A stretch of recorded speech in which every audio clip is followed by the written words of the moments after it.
Welcome to accountant basic skill channel. आज मैं आपको सिखाने वाला हूँ basic knowledge of Indian accounting standard. दोस्तों, before beginning the basic knowledge of Indian accounting standard, मैं आपको एक रिक्वेस्ट करता हूँ कि लेक्चर पूरा अंत तक सुने, तो ही आपको फ़ायदा है, तो ही आपको basic knowledge of Indian accounting standard मालूम पड़ेगा कि क्यों इंडियन अकाउंटिंग स्टैंडर्ड इशू किए और इसका क्या क्या एडवांटेज है, डिसएडवांटेज है।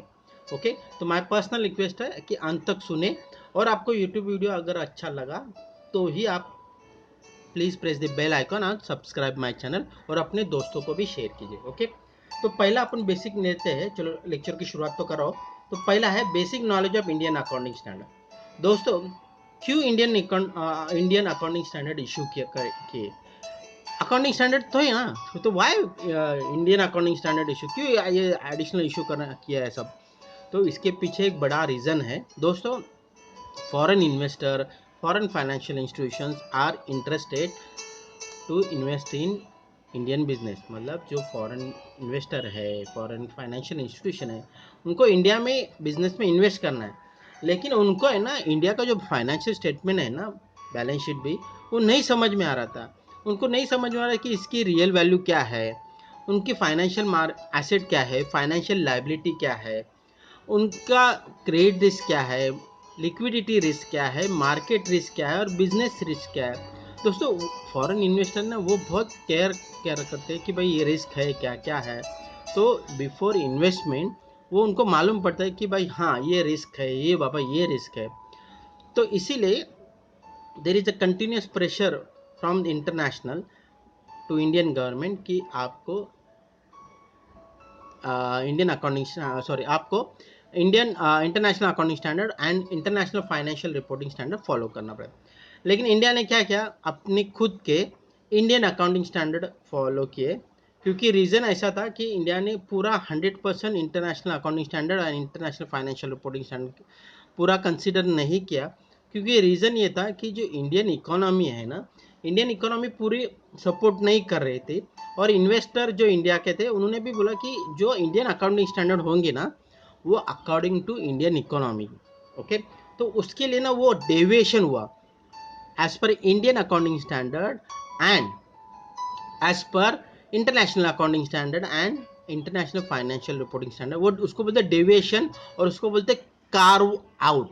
Okay, carve out. उसमें ना यहाँ पे इंडियन कंपनीज को एक ऑप्शन दिया है कि आप अपना बैलेंस शीट, फाइनेंशियल स्टेटमेंट, आप अपने जो उनको एग्जाम्शन दिया है कि आप ये इसमें फॉलो कर सकते हैं। For example fix asset, fix asset हमेशा हिस्टोरिकल कॉस्ट पे क्या वैलिड होता है, लेकिन आप कैरिंग अमाउंट पे भी शो कर सकते हैं कि no need to present a fair value concept. Okay, no need to present fair value concept. आप अपनी जो कैरिंग कॉस्ट है, मतलब original cost minus accumulated depreciation, जो भी आपकी जो कॉस्ट आ रही है कैरिंग वैल्यू, वो आप अपने अकाउंट्स में शो कर सकते हैं और कंटिन्यू कर सकते हैं।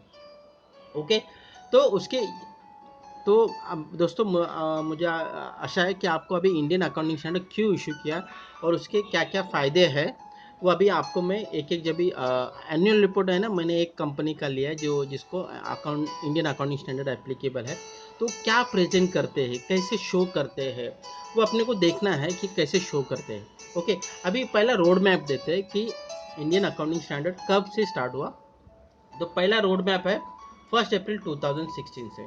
दोस्तों, पहला उन्होंने क्या किया, जिनका नेटवर्थ 500 करोड़ के ऊपर है उनको कंपलसरी किया कि आपको लिस्टेड कंपनी है तो आपको इंडियन अकाउंटिंग स्टैंडर्ड फॉलो करना है। दोस्तों ध्यान रखिए, जब भी first time Indian accounting standard apply होता है ना, तो accounting standard 101 first time adoption of Indian accounting standard, तो आपको ना 3 बैलेंस शीट बनानी पड़ते हैं।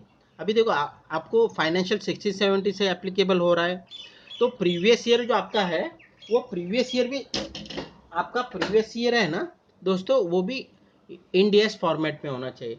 तो आपकी जो फर्स्ट बैलेंस शीट होगी, opening balance sheet as on 1 April 2015 as per Ind AS format में होगी, और फाइनेंशियल 15-16 की जो बैलेंस शीट होगी 31 मार्च 2016, वो एज पर इंडियस होगी। और उसके बाद आपकी करंट ईयर की फाइनेंशियल 16-17 वो आपकी इंडियस फॉर्मेट में होगी, तो ही कंपैरिजन हो सकता है। अदरवाइज कंपैरिजन नहीं हो सकता है। ओके, बाद में उन्होंने अनलिस्टेड कंपनीज को भी कंपलसरी किया जिनका मोर देन 500 करोड़ के ऊपर टर्नओवर है। अगर उनकी पेरेंट है, मतलब होल्डिंग कंपनी है, सब्सिडरी है, एसोसिएट है, सब्सिडरी मतलब मोर देन 51% शेयर कैपिटल आपने किसी अदर कंपनी का लिया, एसोसिएट मतलब मोर देन 20 बिलो 50 उनको एसोसिएट मिलेगा, जॉइंट वेंचर है तो उनको भी आपको इंडियन अकाउंटिंग स्टैंडर्ड अप्लाई करना पड़ेगा उनकी फाइनेंशियल स्टेटमेंट को। ओके, उसके बाद उन्होंने 1/4/2017 में उन्होंने क्या किया कि जो लिस्टेड कंपनी है उनको सबको बोला कि भाई आपको भाई इंडियन अकाउंटिंग स्टैंडर्ड फॉलो करना पड़ा, तो उन्होंने माना, चलो किया। उन्होंने बाद में अनलिस्टेड कंपनी जिनका टर्नओवर 250 के ऊपर है उनको भी बोला भी आपको भी फॉलो करना पड़ेगा, और उनको भी बोला कि आपकी पेरेंट सब्सिडरी एसोसिएट उनको भी लागू होगा। चलो ऐसा है। बाद में 1/4/2018 को क्या किया कि नॉन बैंकिंग फाइनेंशियल कंपनीज जिनका 500 करोड़ के ऊपर नेटवर्क है उनको भी इंड एस फॉलो करने के लिए बोला। बाद में उनके होल्डिंग सब्सिडी जॉइंट वेंचर उनको भी एप्लीकेट 1/4/19 से उन्होंने क्या किया कि जो एनबीएफसी है लिस्टेड है क्या, लिस्टेड इक्विटी और डेब्ट सिक्योरिटी है और in the process of listing, तो उनको भी उन्होंने बोला कि आपको इंडियन अकाउंटिंग स्टैंडर्ड फॉलो करना पड़ेगा। और एनबीएफसी जिनका नेटवर्क 250 के ऊपर है तो उनको भी इंडियन अकाउंटिंग स्टैंडर्ड फॉलो करना, और holding subsidy joint venture associate और सच कंपनी को भी फॉलो करना। दोस्तों अगर आप देखेंगे ना ये टेबल में रोड मैप में 250 के नीचे जिसका नेटवर्क है ना उनको सबको उन्होंने अकाउंटिंग स्टैंडर्ड फॉलो करने को बोला है। वापिस रिपीट करता हूँ, जिसका नेटवर्क 250 के नीचे है, 250 करोड़ के नीचे, उनको अकाउंटिंग स्टैंडर्ड फॉलो करने को बोला है। ओके, तो अभी अपन देखते हैं कि कितने सारे इंटरनेशनल अकाउंटिंग स्टैंडर्ड है और इंडियन अकाउंटिंग स्टैंडर्ड है। देखो दोस्तों, इंडिया ने क्या किया, जो अकाउंटिंग स्टैंडर्ड का जो नंबर है, जो अकाउंटिंग स्टैंडर्ड का जो नंबर है वही इंडिया ने भी वही लिया है। ओके, और आईएफआरएस में भी देखो नीचे एक आईएफआरएस है, इंटरनेशनल फाइनेंशियल रिपोर्टिंग स्टैंडर्ड, वहाँ पे उन्होंने सिर्फ एक जो नंबर है उनको सिर्फ 100 से ऐड किया, सबको 100 नंबर से ऐड किया है। ओके, अभी पहला देखते हैं। पहला अकाउंटिंग स्टैंडर्ड है इंडिया एस 1, और जो अपना इंडिया का अकाउंटिंग स्टैंडर्ड है that is accounting standard 1। Okay, इसमें क्या बताया, प्रेजेंटेशन ऑफ फाइनेंशियल स्टेटमेंट। दोस्तों अकाउंटिंग स्टैंडर्ड में अपन कौन से स्टेटमेंट पहला देते हैं, बैलेंस शीट देते हैं, प्रॉफिट और लॉस देते हैं, कैश फ्लो स्टेटमेंट देते हैं, लेकिन इसमें इंडियन अकाउंटिंग स्टैंडर्ड में उन्होंने एक statement of changes in equity add किया है। उसमें क्या दिखाना पड़ता है कि आपकी इक्विटी कितनी है बिजनेस में, इक्विटी शेयर कैपिटल कितना है, बाद में अदर इक्विटी मतलब रिजर्व सरप्लस कितना है, भाई आपका कितना पैसा आप बिजनेस में डालने हैं उनको मालूम होना चाहिए कि आपके सिक्योरिटीज प्रीमियम कितना है, जनरल रिजर्व कितना है, आपके एक्यूमुलेटेड प्रॉफिट और लॉस कितने हैं, आपके इसॉप के कितने इसॉप का ड्यूज इसॉप का आउटस्टैंडिंग कितना है, वो सब उनको ये statement of changes and equity में दिखाना है। ओके, बाद में है अकाउंटिंग स्टैंडर्ड 2। यहाँ पे देखो मैंने यहाँ पे 3 अकाउंटिंग स्टैंडर्ड कवर किए। देखो एक international accounting standard 2, Indian accounting standard 2 और अकाउंटिंग स्टैंडर्ड 2। ओके, देखो सब में है ना डिस्क्लोजर का रिक्वायरमेंट अलग अलग है। देखो international accounting standard Indian accounting standard disclosure same है अनलेस एंड अनटिल अगर इकोनॉमी में कोई कॉन्ट्रैक्ट होता है या मतलब कार आउट है उसके लिए। लेकिन अकाउंटिंग स्टैंडर्ड में जो डिस्क्लोजर है और इंडियन अकाउंटिंग स्टैंडर्ड में जो डिस्क्लोजर, दोनों में फ़र्क है, बहुत फ़र्क है। दोनों का फॉर्मेट ऑफ बैलेंस शीट भी अलग है, statement of changes of equity वो इंडियन अकाउंटिंग स्टैंडर्ड में, लेकिन अकाउंटिंग स्टैंडर्ड में नहीं। कैश फ्लो स्टेटमेंट वही है। देखो accounting policy changes in accounting estimate and errors वो है। दोस्तों आगे देखिएगा तो events occurring after the reporting period, मतलब फायर हुआ तो आफ्टर द बैलेंस शीट तो डिस्क्लोज करना है कि नहीं। देखो वहाँ पे ना टर्म्स एंड कंडीशन है इंडियन अकाउंटिंग स्टैंडर्ड में कि भाई ये अकाउंटिंग स्टैंडर्ड एप्लीकेबल होगा क्या, तो टर्म्स एंड कंडीशन फॉलो होना चाहिए। उसके बाद है इनकम टैक्स अकाउंटिंग स्टैंडर्ड की भाई करंट टैक्स कैसे शो करना है, डिफर्ड टैक्स कैसे शो करना है। बाद में प्रॉपर्टी प्लांट एंड इक्विपमेंट वो कैसे आपको शो करना है, फिक्स है आपके बैलेंस शीट में, डेप्रिसिएशन शो करना है आपको, नोट्स टू अकाउंट में इसका सेपरेट प्रेजेंटेशन करना है।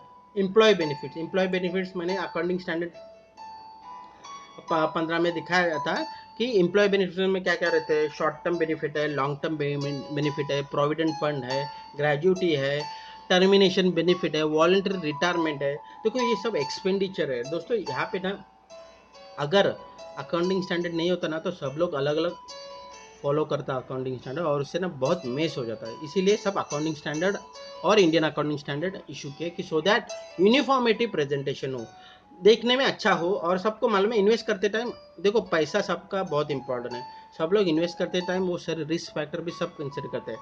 तो इंडियन अकाउंटिंग स्टैंडर्ड अप्लाई करने के बाद वो सब फैक्टर्स ओपन हुए हैं। बाद में accounting for government grants and disclosure of government assistant, वो कैसे शो करना है आपके फाइनेंशियल में, वो दिखना है। Effect of changes in foreign exchange rate, वो कैसे अपने फाइनेंशियल स्टेट में अप्लाई किया, वो हमें देखना है। बोरोइंग कॉस्ट, आपने फाइनेंस लिया है for construction of any assets, तो उसको कैपिटलाइजेशन करना है। एक बार एसेट कंप्लीट हुई तो आपको पीएनएल में शो करना है। रिलेटेड पार्टी डिस्क्लोजर, आपको नोट्स टू अकाउंट में दिखाना है रिलेटेड पार्टी कि आपके कितने रिलेटेड पार्टी है, उनसे आपके क्या क्या ट्रांजैक्शन हुए, किसी को आपने रेम्यूनेशन दिया है क्या, किसी को आपने सेल किया है क्या, किसी को आपने कुछ परचेस किया है क्या। दोस्तों सबके आर्म्स एंड लेंथ ट्रांजैक्शन हुए कि ना, वो उसमें देखा जाता है। Separate financial and consolidated financial statement, मतलब अगर आपके इन्वेस्टमेंट सब्सिडरी में हो तो आपको सेपरेट भी बनानी पड़ेगी, स्टैंड अलोन और कंसोलिडेटेड भी फाइनेंशियल स्टेटमेंट बनानी पड़ेगी। तो कंसोलिडेट का रीजन क्यों मालूम है दोस्तों, कि ओवरऑल प्रॉफिट कितना हुआ ना कंपनी का वो मालूम पड़ता है, इसीलिए कंसोलिडेटेड फाइनेंशियल स्टेटमेंट होता है। उसके बाद अगर इन्वेस्टमेंट एसोसिएट जॉइंट वेंचर में आपने पैसा डाला है तो वहाँ पे भी प्रेजेंटेशन कैसा करना है वो अकाउंटिंग स्टैंडर्ड शो कर रहा है। बाद में देखो financial reporting in hyper inflationary economy, देखो ये अकाउंटिंग स्टैंडर्ड में नहीं है, लेकिन इंटरनेशनल अकाउंटिंग स्टैंडर्ड में ये कवर किया है कि अगर आपके यहाँ पे कोई करेंसी रिस्क हो या आपकी इकोनॉमी में कोई टर्म्स एंड कंडीशन जो आपके फाइनेंशियल स्टेटमेंट को अफेक्ट हो रहे हैं, तो आपको डिस्क्लोजर कैसे करना है ये अकाउंटिंग स्टैंडर्ड है। और देखो सबसे इंपॉर्टेंट फाइनेंशियल इंस्ट्रूमेंट प्रेजेंटेशन, ये है ना इंडियन अकाउंटिंग स्टैंडर्ड जो अपने पहले किए थे ना उसमें नहीं है, उसमें यहाँ पे उन्होंने फाइनेंशियल इंस्ट्रूमेंट को बहुत इंपॉर्टेंट दिया है, फाइनेंशियल एसेट्स फाइनेंशियल लाइबिलिटीज उनको बहुत इंपॉर्टेंट दिया है, फेयर वैल्यू को बहुत इंपॉर्टेंट दिया है किसमें, इंडियन अकाउंटिंग स्टैंडर्ड में। और यहाँ पे अमोर्टाइजेशन का कॉस्ट का कॉन्सेप्ट है, बाद में फेयर वैल्यू थ्रू ओसिया है, fair value through profit and loss है उनको, मतलब फेयर वैल्यू थ्रू ओसी अदर कॉम्प्रिहेंसिव इनकम, मतलब पीएनएम आपको वो कॉन्सेप्ट कैसे अप्लाई हुआ वो मैं आपको आगे बताऊंगा जब भी फाइनेंशियल इंस्ट्रूमेंट फाइनेंशियल एसेट्स का डेफिनेशन आएगा। तो देखो यहाँ पे फाइनेंशियल इंस्ट्रूमेंट में that is any contract that gives a right to financial asset of one entity और financial liability of equity instrument another entity. ये कौन सा मालूम है, सपोज आप इन्वेस्टर हो, ओके, तो आपके लिए वो फाइनेंशियल एसेट है, ओके, लेकिन कंपनी के लिए वो फाइनेंशियल लायबिलिटी है। तो फाइनेंशियल लायबिलिटी मतलब इक्विटी इंस्ट्रूमेंट में वो जो पैसा कंपनी को मिला है, तो कंपनी के क्या क्या ऑब्लिगेशन रहते हैं कि पैसा प्रॉपर यूटिलाइजेशन हो, कैपिटल यूटिलाइजेशन रहता है, दैट में बिजनेस में जो ऑब्जेक्ट के लिए पैसा लिया है तो वो है कि नहीं, तो मतलब ये प्रेजेंटेशन है, इट्स ओनली प्रेजेंटेशन। उसके बाद अर्निंग पर शेयर कंडीशन 20 है। इंटरिम फाइनेंशियल अगर आप रिपोर्टिंग करते कोई जिनको इंडिया से अप्लाई तो उनको कैसे शो करना है वो दिखाया है। इम्पेयरमेंट ऑफ एसेट, इस पर बहुत इंपॉर्टेंट दिया है, क्योंकि क्या मालूम है इम्पेयरमेंट बहुत मायने रखता है बैलेंस शीट में, कि अगर आपकी फाइनेंशियल एसेट कोई इनकम नहीं दे रही है तो अननेसेसरी कैरी मत करो, आप करने से एसेट के टोटल में ऐड मत करो, उससे क्या होता है कोई पैसा आएगा नहीं, अननेसेसरी खड़ा है, सिंपल भाषा में, ओके। तो ये है बात है। Provision contingent liabilities contingent asset कैसे आपको शो करना है। इंटेंजिबल एसेट, अगर जो दिखती नहीं है, आपने रिसर्च एंड डेवलपमेंट किया है और उससे कोई आगे जाके इनकम आने वाला है तो अमोर्टाइजेशन आपको करना है, ओके। तो कोई इन्वेस्टमेंट इन प्रॉपर्टी ये अकाउंटिंग स्टैंडर्ड में नहीं था, लेकिन नामकरण से ऐसा दिखता है कि ये फिक्स एसेट है, लेकिन अकाउंटिंग स्टैंडर्ड एक अलग से दिया है कि भाई कैसे प्रेजेंट करना है। एग्रीकल्चर भी नहीं है अकाउंटिंग स्टैंडर्ड में, लेकिन एग्रीकल्चर इनकम कैसे शो करना है ये इसमें दिखाया है। अभी देखो इंटरनेशनल फाइनेंशियल रिपोर्टिंग स्टैंडर्ड, वहाँ पे इंडिया ने क्या किया 100 ऐड किया सब में, जो अभी IFRS 1 है तो यहाँ पे 101 है, तो फर्स्ट टाइम एडॉप्शन है इंडियन अकाउंटिंग। अगर आप फर्स्ट टाइम आप इंडिया से अप्लाई करते तो आपको क्या क्या प्रेजेंट करना है, आपको देखो यहाँ पे उन्होंने एक भी एग्जाम्शन नहीं दिया है कि भाई ये अकाउंटिंग स्टैंडर्ड मत फॉलो करो, ओनली थिंग कार्व आउट दिया है कि अगर कोई डेविएशन है, डेविएशन मतलब क्या, difference of opinion, Indian economy अलग बोलता है, इंटरनेशनल अकाउंटिंग इंटरनेशनल का जो इकोनॉमी जो जिस बेस पे बना है वो इकोनॉमी अलग है, तो उस वो डेविएशन आपको बताना है कि क्या क्या आपने एजम्पशन एजम्पशन नहीं कि क्या क्या डेविएशन आ रहा है तो आपने क्या क्या फॉलो किया है वो सब दिखाना पड़ता है। शेयर बेस्ड पेमेंट दोस्तों, अकाउंटिंग स्टैंडर्ड में शेयर बेस्ड पेमेंट क्यों है? कंपनी को ना एम्प्लॉय को कुछ बेनिफिट देना चाहते हैं। देखो, बोनस नहीं देते सपोज, या कोई इंक्रीमेंट नहीं देती है, तो कंपनी क्या करती है कि कंपनी एक टारगेट देती है और उनको ना एक सर्विस का कंडीशन देते हैं। अगर ये आपने फुलफिल किया ना तो आपको पर्टिकुलर ईसॉप शेयर्स अलॉट होगी, तो एम्प्लॉय क्या करेगा, वो ईसॉप मार्केट में बेचेगा और उसको पैसा मिलेगा। ओके, तो वो शेयर बेस्ड पेमेंट कैसे प्रेजेंट करना है, पीएनएल में एक्सपेंसेस कैसे शो करना है, उसका ऑप्शन कैसे रहता है, ऑप्शन अलॉट करता है, एक्सरसाइज है, बाद में ऑप्शन वेस्टेड है, अकाउंटिंग एंट्री कैसे बुक करते हैं वो देखना है। बिजनेस कॉम्बिनेशन मतलब अमालगमेशन, यहाँ पे बिजनेस कॉम्बिनेशन कैसे प्रेजेंट करना है वो यहाँ पे दिखा है। इंश्योरेंस कॉन्ट्रैक्ट, ये स्पेशली इंश्योरेंस कंपनी को है। इंश्योरेंस कॉन्ट्रैक्ट में क्या होता है दोस्तों कि कंपनी ने कितने टाइप के इंश्योरेंस पॉलिसी इशू किए, तो सब में क्या क्या रिस्क फैक्टर रहता है वो उनको डिस्क्लोज करता है फाइनेंशियल स्टेटमेंट में। तो कंपनी वाइज नहीं लिखते, उनको पॉलिसी वाइज लिखना है कि इसमें ये कवरेज रहता है, ये रिस्क कवरेज रहता है, ये coverage. Non current asset held for sale और डिसकंटिन्यू ऑपरेशन, यहाँ पे देखो ये अकाउंटिंग स्टैंडर्ड स्पेसिफिक बोलता है कि अगर अगर आपका कोई बिजनेस का कोई यूनिट बंद किया है और आपने उसको अभी सेल करने वाला है, तो आपको फाइनेंशियल स्टेटमेंट में अलग से सेपरेटली प्रेजेंट करना पड़ेगा भाई, non current asset held for sale. Okay, बाद में exploration for evaluation of mineral resources, दोस्तों ये अकाउंटिंग स्टैंडर्ड स्पेशली इसलिए लाया, अकाउंटिंग स्टैंडर्ड में तो नहीं है लेकिन इंडियन अकाउंटिंग स्टैंडर्ड में है कि देखो कोई कंपनी नेचुरल रिसोर्सेस में उनका नेचर ऑफ बिजनेस है, मतलब कोई खान बोलते हैं ना, खान रहता है ना, कोई नेचुरल ऑयल है, नेचुरल रिसोर्सेस गैस है, तो ये सब कॉस्ट है ना उनकी। देखो जब भी नेचुरल रिसोर्सेज कभी भी करना है तो आप एक इमेजिन कीजिए कि भाई उनको टेस्टिंग करना पड़ता है, बाद में फिजिबिलिटी करना पड़ता है, बाद में उसको मार्केट में टेस्ट करना पड़ता है। अगर ये सब टेस्ट पास हुए तो बाद में उनको देखना पड़ता है कि भाई सॉरी भाई ने बाद में उनको देखना पड़ता है, गवर्नमेंट से परमिशन लेना पड़ता है कि हमें ये हम नेचुरल रिसोर्सेज ले सकते हैं क्या, और उस टाइम गवर्नमेंट कोई टर्म्स एंड कंडीशन डाल देती है और वो लाइसेंस पीरियड अलॉट करते हैं, तो वो कॉस्ट जो इनकर्ड होती है ना उसका प्रेजेंटेशन कैसे करना है वो इसमें दिखा है। अभी सबसे इंपॉर्टेंट फाइनेंशियल इंस्ट्रूमेंट डिस्क्लोजर, यहाँ पे ना उन्होंने एक बहुत अच्छा कॉन्सेप्ट दिया है कि आप बैलेंस शीट में फाइनेंशियल एसेट किसको बोलते हैं, फाइनेंशियल एसेट किसको बोलते हैं, जिससे कोई आपको कॉन्ट्रैक्चुअल टर्म्स है आपका जिसपे प्रिंसिपल इंटरेस्ट आने वाला है बोलो, मतलब कंपलसरी आने वाला है। फॉर एग्जाम्पल देखो एफडी में इन्वेस्ट किया आपने तो आपको एफडी इंटरेस्ट मिलने वाला है और मैच्योरिटी के प्रिंसिपल, मतलब there is a contractual terms that principal and interest is receivable. Okay, और इसमें अगर there is no intention of sale, मतलब there is no intention of maturity, तो वो अमोर्टाइजेशन कॉस्ट में कॉन्सेप्ट में जाता है।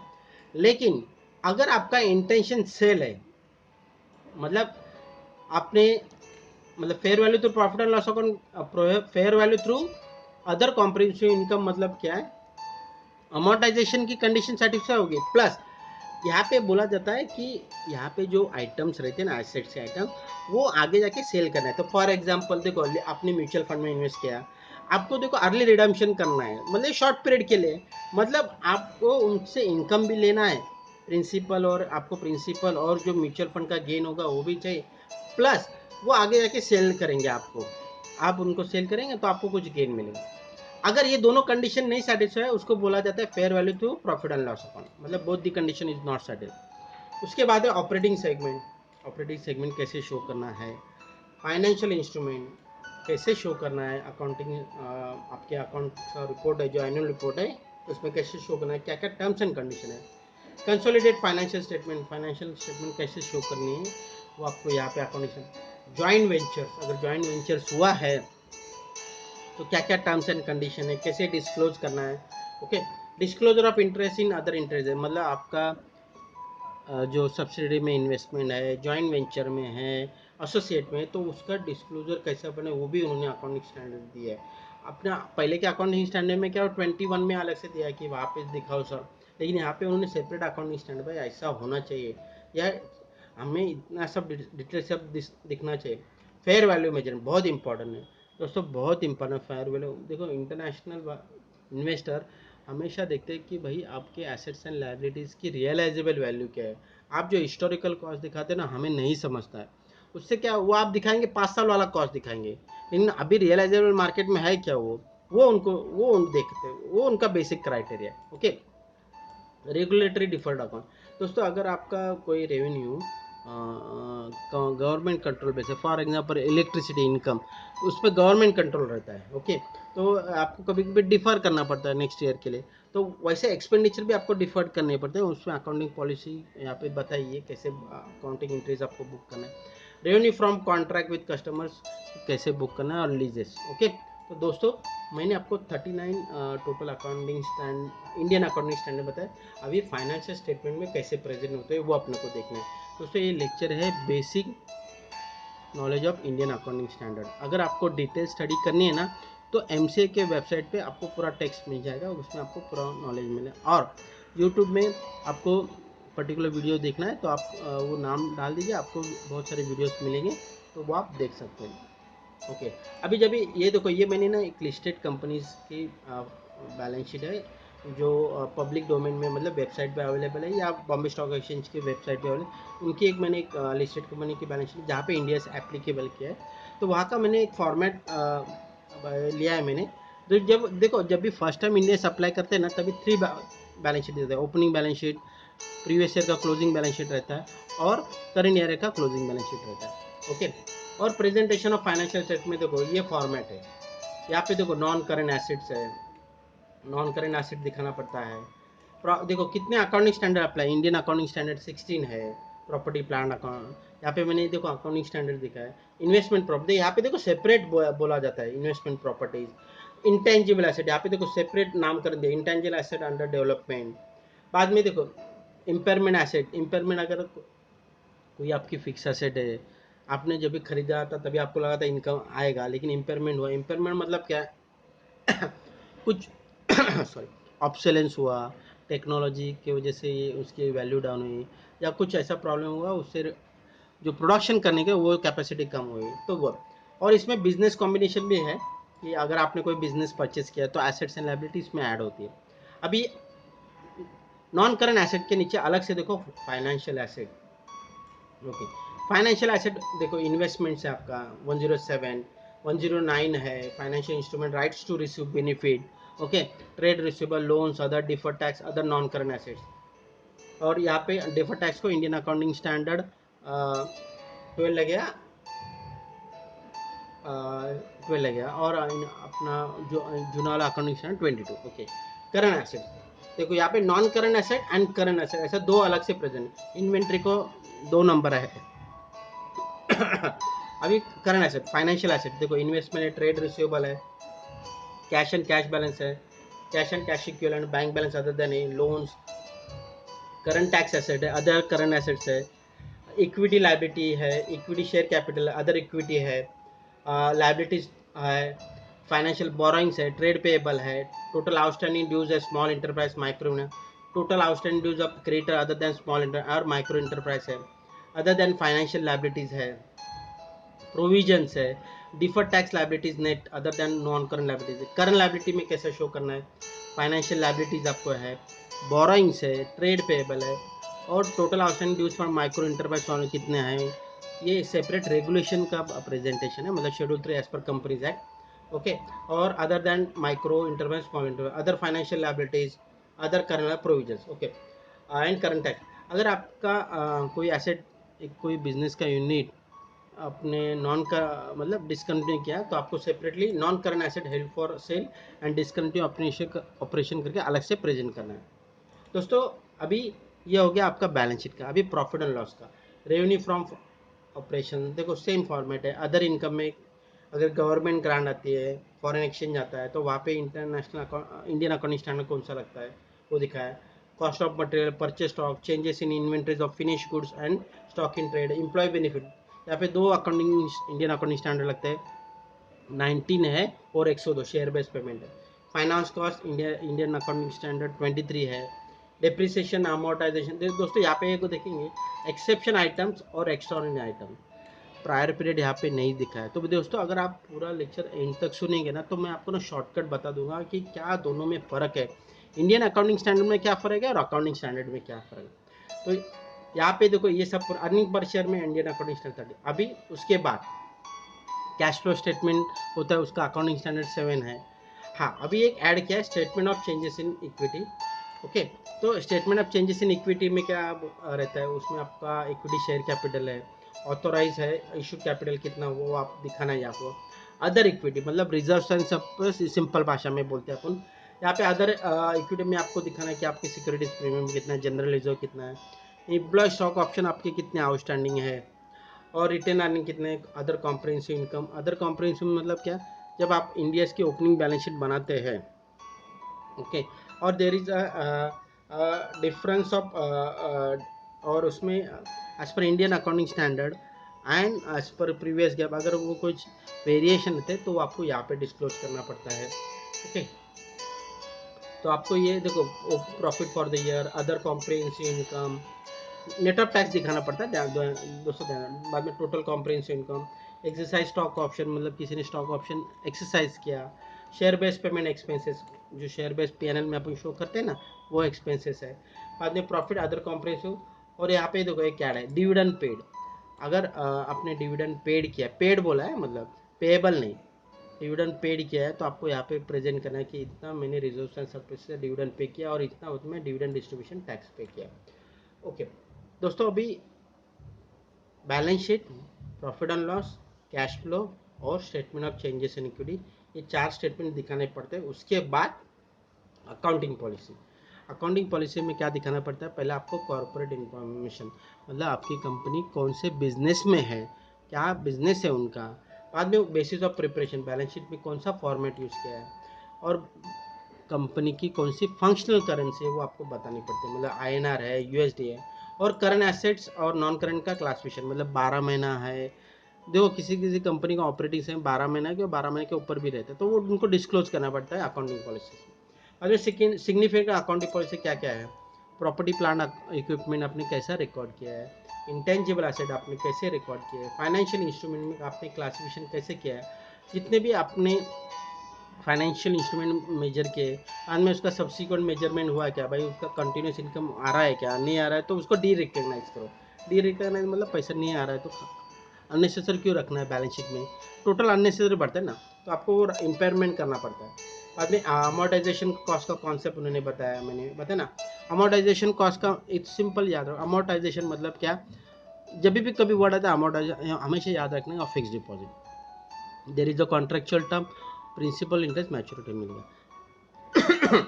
लेकिन अगर आपका इंटेंशन सेल है तो उसको fair value through other comprehensive income बोलने का, क्यों मालूम है, उसमें इंटेंशन ऑफ सेल है तो वहाँ पे म्यूचुअल फंड का एग्जांपल याद रखने का, तो उसको आपको मालूम पड़े। अगर ये दोनों कंडीशन नहीं है ना तो fair value through profit and loss हो रेसिडुअल कैटेगरी उसको बोलते हैं।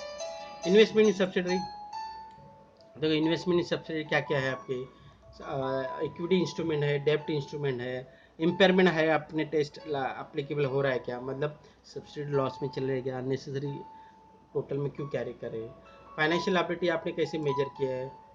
ओके, बाद में इन्वेंट्रीज कैसे प्रेजेंट किया है, cash and cash equivalence cash flow statement कैसे किया, रेवेन्यू रिकग्निशन कैसे किया, employee benefit, borrowing cost, lease, government grants, earning per share, income taxes, dividend to shareholders, contingent liability, contingent assets, commitment कैसे आप show कर रहे हैं, फेयर वैल्यू मेजरमेंट।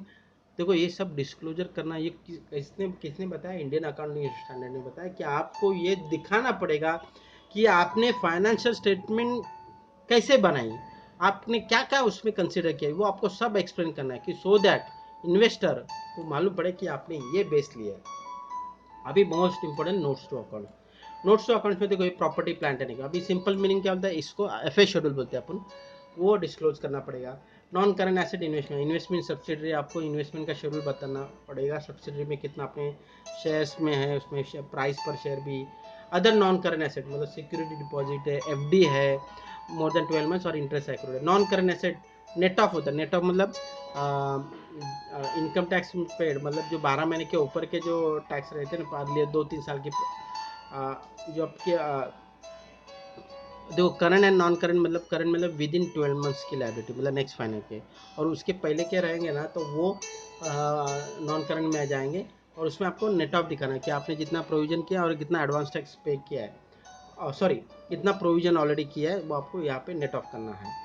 बाद में other non current asset, capital advances मतलब जहाँ पे कैपिटल गुड्स आपने प्रोड्यूस किया था तो उसमें कैपिटल एडवांसेस, इन्वेंट्रीज, इन्वेस्टमेंट। अभी investment fair value through profit and loss किया आपने कि करंट इन्वेस्टमेंट है कि आपको कि ये आपको इंटेंशन ऑफ सेल है आपका और एस पी पे टेस्ट फुलफिल किया है। बाद में देखो ट्रेड रिसीवेबल में क्या आपको दिखाना है कि मोर देन 6 मंथ का जो आपने डेट ऑफ ड्यू से कितना मतलब 6 महीने के ऊपर जो ड्यू थे 6 महीने के ऊपर हो गए वो आपको सेपरेटली दिखाना है।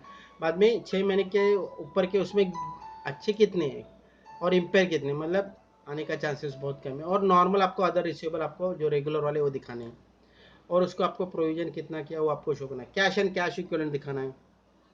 अदर बैंक बैलेंस में अनपेड डिविडेंड है, एफडी जिनका मैच्योरिटी 3 महीने 3 महीने के ऊपर 12 महीने, okay. Other current financial asset, FD interest receivable आपको यहाँ पे प्रेजेंट करना है। Other current asset, advance to creditor, आपने एडवांस क्रेडिटर दिया तो आपको यहाँ पे दोस्तों यहाँ पर अगर देखेंगे ना बैलेंस शीट का फॉर्मेट ना अलग है। पहला एसेट है, बाद में लायबिलिटी है। वापिस रिपीट करता हूँ, पहला एसेट है, देखो दिखा दो, पहला एसेट दिखा रहा है और उसके बाद लायबिलिटी। और हमेशा देखो आप अगर पहले के देखें तो पहला लायबिलिटी रहता है, बाद में एसेट रहता है, ओके। नोट्स टू अकाउंट में भी वैसे ही उन्होंने किया, पहला एसेट का दिखाया बाद में लायबिलिटीज का दिखाया। देखो ये लायबिलिटीज का इक्विटी शेयर दिखाना है आपको, अदर इक्विटी दिखाना है, other non current financial liability क्या क्या है, नॉन करंट प्रोविजंस क्या है, लॉन्ग टर्म प्रोविजंस क्या है आपकी, एम्प्लॉय बेनिफिट्स लॉन्ग टर्म है जो मतलब प्रोविडेंट फंड ड्यूज है, ग्रेजुटी है, डिफर टैक्स लायबिलिटी क्या है, ट्रेड पेबल तो उसमें दो दिखाना है, स्मॉल जो मीडियम इंटरप्राइज स्मॉल इंटरप्राइज उनके ड्यूज कितने और अदर देन इनके ड्यूज कितने, ये देखो ये रेगुलेशन रिक्वायरमेंट है। Other current financial liability, short term dues employ कितने, सैलरी पेबल है, कैपिटल क्रेडिटर्स है, अनपेड डिविडेंड है। अदर करंट लायबिलिटीज में एडवांस फ्रॉम कस्टमर आपने लिया है और स्टैट्यूटरी ड्यूज कितने पेबल आपके। करंट प्रोविजन है मतलब विद इन 12 मंथ्स के जो है ना शॉर्ट टर्म ड्यूज पेबल वो है। बाद में देखो रेवेन्यू फ्रॉम ऑपरेशंस वो आपको दिखाना है प्रेजेंटेशन आपका इनकम के है। अदर इनकम देखो, अदर इनकम में यहाँ पे मैंने income from financial carried out payroll तो profit and loss account, dividend है, गेन है, एफडी इंटरेस्ट है, अमोर्टाइजेशन कॉस्ट है, कॉस्ट ऑफ मटेरियल कंज्यूम मतलब ओपनिंग रॉ मटेरियल है, एडिशन परचेज ड्यूरिंग डे और क्लोजिंग स्टॉक ऑफ रॉ, तो आप कॉस्ट ऑफ मटेरियल कंज्यूम मालूम पड़ेगा। Purchase stock in trade, readymade आपने परचेज किया ट्रेड कर रहे हैं। और यहाँ पे opening finish goods, opening trade goods, तो ये आपको प्रेजेंट करना है। एम्प्लॉय बेनिफिट्स उसमें आपको सैलरीज है, कंट्रीब्यूशन टू फंड है, शेयर बेस्ड पेमेंट है, फाइनेंस कॉस्ट मतलब जो बोरोइंग कॉस्ट है वो आपको यहाँ पे प्रेजेंट करनी है, डिप्रिसिएशन। और देखो यहाँ पे और एक है डिप्रिसिएशन अमोर्टाइजेशन है और अदर एक्सपेंसेस। और यहाँ पे देखो CSR expenses and impairment of finance. CSR मतलब ये regulation requirement, corporate social responsibility. अगर आप उस CSR एज पर या कंपनीज एक्ट 2013 में आप क्वालिफाई हो तो आपको CSR एक्सपेंसेस PNL में सेपरेटली प्रेजेंट करने पड़ते हैं, ओके। इतने सब अपने फाइनेंशियल। अभी बाद में है आपका है कैपिटल मैनेजमेंट। देखो ये पहले के इसमें नहीं था अकाउंटिंग स्टैंडर्ड में, लेकिन इसमें अभी डिमांड करा है कैपिटल मैनेजमेंट। आप अपना इक्विटी शेयर कैपिटल कैसे मैनेज कर रहे हैं और आपका इंटर बिजनेस में कितना % का इनकम आ रहा है वो सब दिखाना है। Basic and diluted earning per share मतलब अभी कितने शेयर होल्डर है, आगे जाके कितने और बढ़ने वाले हैं ESOP से। एम्प्लॉय बेनिफिट आप प्रेजेंट कैसे किया, एम्प्लॉय को शेयर बेस्ड पेमेंट कैसे कर रहे हैं। शेयर बेस्ड पेमेंट इसमें देखो एक्चुअल वैल्यूएशन रिपोर्ट लेना पड़ता है और उसमें वो यहाँ पे ना फेयर वैल्यू कॉन्सेप्ट है और पहले वाले में इंट्रिंसिक वैल्यू था। फाइनेंशियल इंस्ट्रूमेंट फेयर वैल्यू है एंड रिस्क मैनेजमेंट, ये सबसे इम्पोर्टेंट बहुत अलग ही है। ये किसे आप पहले में इसमें नहीं था कि इसमें क्या रहता है कि आपके बिजनेस में क्रेडिट रिस्क कितनी है। क्रेडिट रिस्क मतलब डेटर से पैसा आने का चांस है ना भाई, क्या ऐसे आप दिखा रहे हैं बैलेंस शीट में रेवेन्यू आ रहा है और डेटर दिखा रहे हैं, वो क्या रिस्क है वो दिखाओ हमें भाई। लिक्विडिटी रिस्क, रिकवरी होगा, पैसा है कि आपके पास, अगर डेटर पैसा नहीं देता टाइम पे तो आपके मैनेज करने का बिजनेस कैपेसिटी है क्या।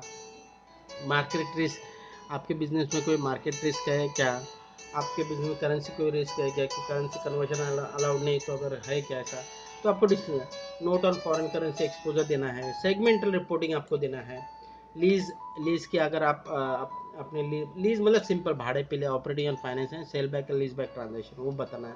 कंटीजेंट लायबिलिटी एंड कमिटमेंट क्या आपके है क्या अभी बिजनेस में।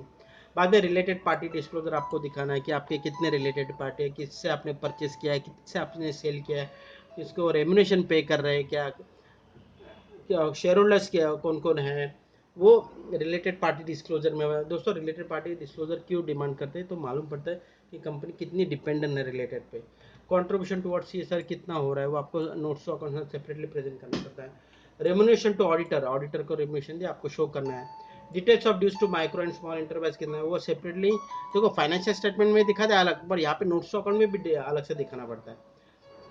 और उसके बाद है लास्ट है इनकम टैक्स। ओके। और दोस्तों list of Indian accounting standard मैं ये नेक्स्ट लेक्चर में कवर करूँगा, क्योंकि पहला जितना मैंने आज आपको सिखाया है उस पर आप कॉन्सेंट्रेट करो। अगर नहीं समझ में आया तो वापस लेक्चर सुनो, मैंने क्या क्या सिखाया आपको। International accounting standard, international financial reporting standard, Indian accounting standard और अकाउंटिंग स्टैंडर्ड। और वही Indian accounting standard general audit report में, सॉरी ऑडिट रिपोर्ट में, audit report and financial statement. Audit report तो अलग है, फाइनेंशियल स्टेटमेंटों को कैसे अप्लाई होता है शेड्यूल थ्रू को, वो मैंने आइटम वाइज आपको बताया कि कैसे प्रेजेंट होते हैं। और अमोर्टाइजेशन कॉस्ट कॉन्सेप्ट क्या है, फेयर वैल्यू थ्रू ओसीआई क्या है, fair value through profit and loss क्या है, इंटेंशन, ये मैंने आपको दिखाया है। ओके। तो दोस्तों आज के लिए सिर्फ इतना ही है। मुझे आशा है आपको यह लेक्चर अच्छा लगा। इफ़ यू अगर आपको लेक्चर अच्छा है तो please press the bell icon और सब्सक्राइब माय चैनल। ओके। तो चलो मिलते हैं नेक्स्ट लेक्चर में इंडियन अकाउंटिंग स्टैंडर्ड पार्ट 2 में, जहाँ पे मैं ईच अकाउंटिंग स्टैंडर्ड का बेसिक नॉलेज आपको बता दूंगा कि कैसे है। ओके चलो बाय।